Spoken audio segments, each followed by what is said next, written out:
Hello students, welcome to my YouTube channel for the next video. This video includes the syllabus of Enterprise Java TYBSc IT from Mumbai University. This video contains the Unit 1 and Chapter 1 of Enterprise Java. So let's see that what are the different contents of this chapter. This chapter includes what is Enterprise application, what is Java Enterprise Edition, then Java EE technologies, Java EE evolution, and the Glassfish server. So these are the topics of this Unit 1 and Chapter 1. Let's start with that Enterprise application. So what is Enterprise application in Java EE? Java EE platform is designed to help developers create large-scale, multi-tier, scalable, reliable, and secure network applications. Because these applications are designed to solve the problems encountered by the large enterprises. Enterprise applications are not only useful for the large corporations, agencies, and the government. It also benefits of the enterprise applications which are helpful, even essential for the individual developers and the small organizations in an increasingly networked world. The features that make enterprise applications powerful are like security and reliability, and often it makes these applications complex. The Java EE platform reduces the complexity of enterprise applications development by providing a development model, API, and runtime environment, which allows the developers to concentrate on the functionality. So basically you can say that it will have so many features like security, reliability. It also provides the API, runtime environment. So there are so many things by which we can have a you can say the maximum benefit of this Java EE. Enterprise as work means it having that communities and the organizations. Therefore, we can say enterprise application responds to the requirement of the organizations, enterprise problems, and the focus is on these things you can say. What are different features of the enterprise applications? So there are different features. Let's see that one by one. That first one is a persistent data. Enterprise applications usually involve persistent data. The data is persistent because it needs to be around between the multiple runs of the program. So you know that the program run multiple times. Indeed, it usually needs to persist for the several years. And also during this time, there will be many changes in the program that we are using it. Lots of data. So there are so many data. There are that varieties of data that can be used in the program.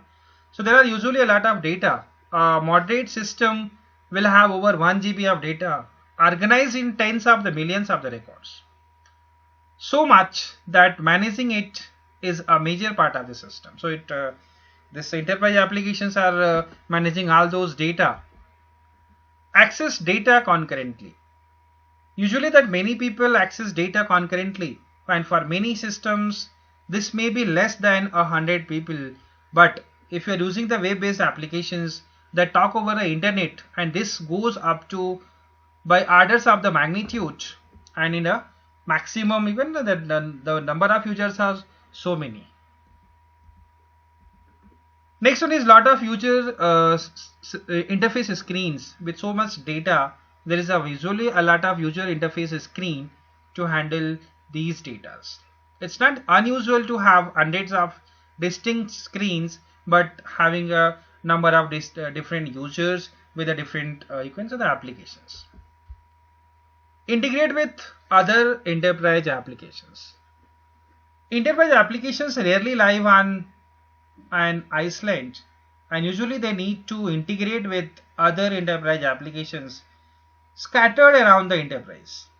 The various systems are built at different times with different technologies, and even the collaboration mechanism will be different. So these are the benefits, these are the different features of that Java EE. Now see that what are the different enterprise editions in Java. Java EE stands for Java Enterprise Edition, which was earlier known as J2EE and is currently known as Jakarta EE. It is a set of specifications wrapping around Java SE, which is a software standard edition. The Java EE provides a platform for the developers with enterprise features such as distributed computing and the web services. Java EE applications are usually run on reference runtimes such as microservers or application servers, and the examples for these contexts where the Java EE used are e-commerce, accounting, and the banking information system. See that what are different specifications. Java EE specification, like there are different specifications of Java, that web services specifications, enterprise specifications, web specifications, and the other specifications. So these are the different specifications of the Java EE.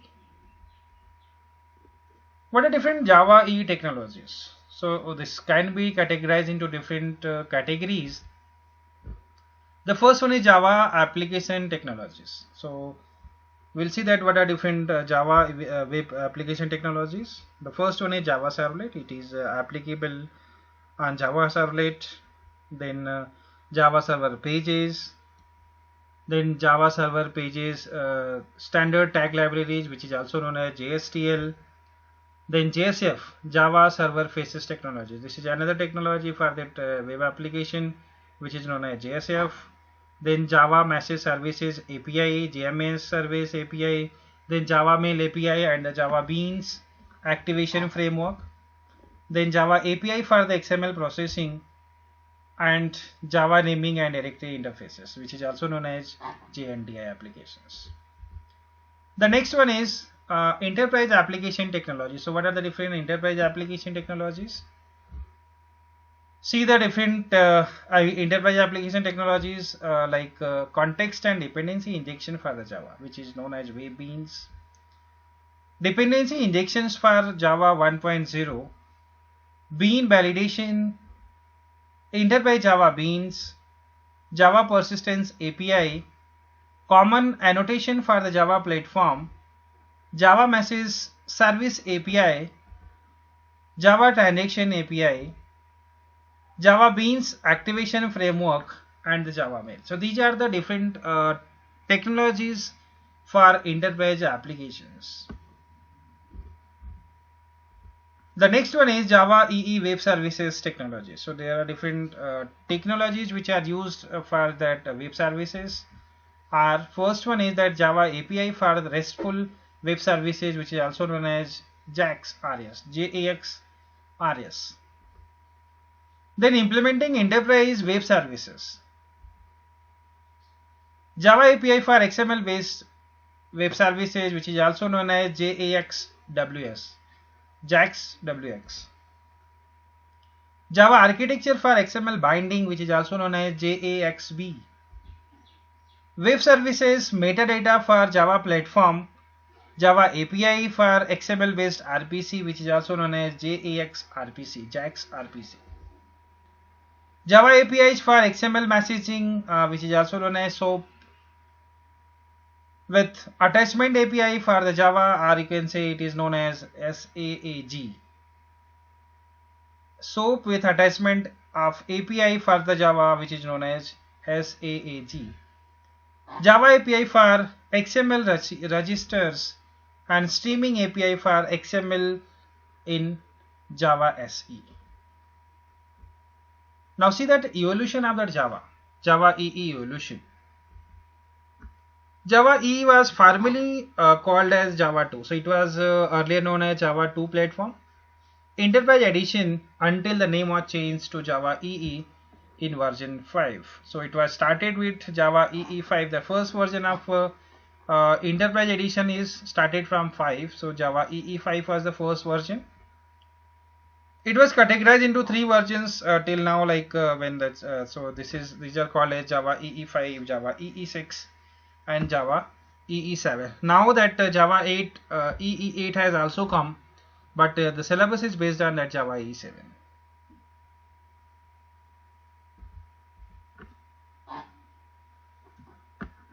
So first one is Java EE5. It is introduced in May 11, 2006 by the Oracle. The aim of the Java EE5 platform is to provide developers a powerful set of APIs while reducing the development time, reducing application complexity, and improving the application performance.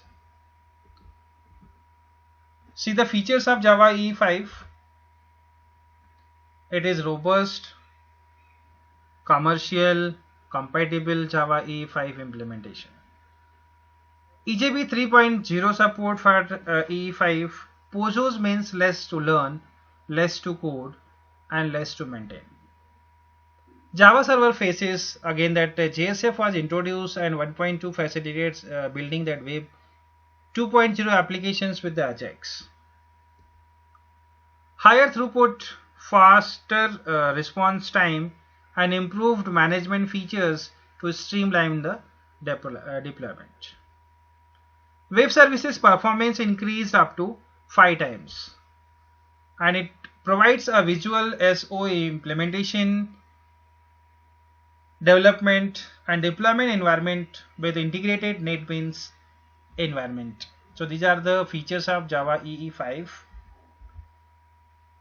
See that Java EE6. So that Java EE6 was introduced in December 2009. So December 10, 2009 it was introduced. The most important goal of the Java EE6 platform is to simplify the development by providing a common foundation for the various kind of components in Java EE platform. Developers benefit from productivity improvements with more annotations and less XML configuration. More plain old Java objects, which is also known as POJOs, and simplified packaging are used in Java EE6. See the features of Java EE6.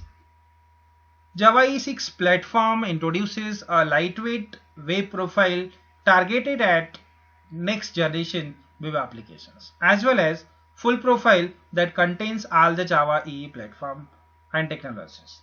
And it provides the full power of Java EE6 platform for the enterprise applications.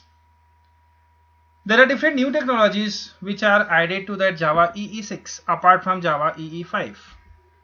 That is Java API for RESTful web services. Then managed beans, context and dependency injection for Java EE platform, which was known as CDI. Dependency injection for Java, which is known as JSR 330.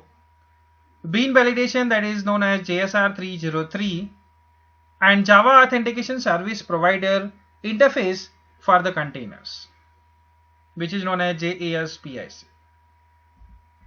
Now see that Java EE7. So this technology introduced in May 2013. So May 28, 2013, that Java's EE7 was introduced. The most important goal of this Java EE7 platform is to simplify the development by providing a common foundation for the various kind of components in Java EE platform. Developers benefit from productivity improvements with more annotations and less XML configurations, more plain old Java objects with the simplified packaging. See the features of Java EE7. Batch application for Java platform, concurrency utilities for the Java EE applications, then Java APIs for JSON. So that new technologies, that new support technology is called as JSON in Java EE7. Then Java API for the WebSocket. Then implement that enhancement in JSF and JSP in your code. So basically we are enhancing the code development in JSF and JSP. Implement the enhancement in CDI and Bean validation, which is also in enhancement of the code. Then implement the enhancement in EJB and JPA in your code. Update existing applications to E7, so that any application which is written in that Java E6 or E7, E5, we can upgrade into E7. Now see what is GlassFish server, which is a most important thing, because whenever we are writing that any application, web applications, we need to run that application through the server. So the server which is used is GlassFish server, because earlier when we don't have any web application, yeah, you can say the web servers, so we are running the application on Apache Tomcat. So this is an inbuilt server in NetBeans. So see that what is GlassFish server. It is Java application server project created by Sun Microsystem that allows many developers to generate enterprise technologies that are convenient and scalable, as well as additional services, and that can be installed based on the preferences. GlassFish server is an open source edition. It is an open source application server built within the GlassFish community. It is a free dual license software under the GNU. GNU is called as General Public License, and the Common Development Distribution License, which is also known as CDDL. It was acquired by Oracle in 2010. So this GlassFish server was acquired by Oracle in 2010, because that the entire Sun Microsystem company is taken over by this Oracle company. So this now this product was taken care by this Oracle company. GlassFish was developed based on the source code and was released by Sun and Oracle's Toppling persistent system. The project was launched in 2005, and the first version that supported Java EE5 was released in 2006. Oracle GlassFish server provides a server for development and deployment of the Java platform, enterprise edition, applications, and the web technologies based on the Java technology. So basically it is used for running that all the web applications. You can say that enterprise this additions are web applications. See the features of GlassFish server. GlassFish server 4.1 provides a server for development and the preparation of the Java platform, enterprise edition, and dynamic and scalable HTML applications. The key features include applied science, Java 7 compatibility, modularity, and rapid repetitive development. It also includes the Java API for processing, that is for JSON, Java EE competency utilities, Java message services, which is also known as JMS 2.0, and these are the features of GlassFish server. So these are all about your chapter 1 and unit 1. Thank you.